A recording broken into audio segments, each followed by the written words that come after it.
আরে ম্যাডাম, আপনি এই ঝাড়ুদারের পায়ে কেন হাত দিচ্ছেন? দাঁড়ান মনোজ, এক মিনিট। স্যার, আপনি আমাকে চিনতে পারছেন না? না তো, ঠিক চিনতে পারছি না তো। আরে স্যার, আমি আপনার ইনস্টিটিউটেই পড়তাম। আপনি আমাকে ফ্রিতে কোচিং দিয়েছিলেন, মনে করুন। আপনার কোচিং পেয়ে আমি আইপিএস অফিসার হয়েছি, আর আজকে আমি যা হতে পেরেছি সবটাই আপনার দয়াতে। আমি রিয়া ব্যানার্জি, রিয়া 2020 ব্যাচ। ও রিয়া, রিয়া ব্যানার্জি।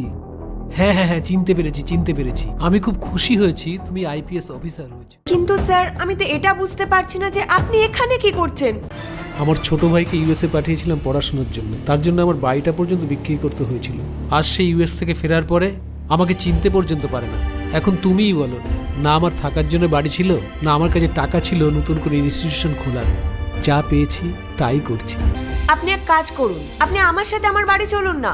আর এসব ছাড়ুন, এসব চলুন আমার সাথে। না না রিয়া, আমি কোথাও যাব না। এই কাজটা আমার ভালো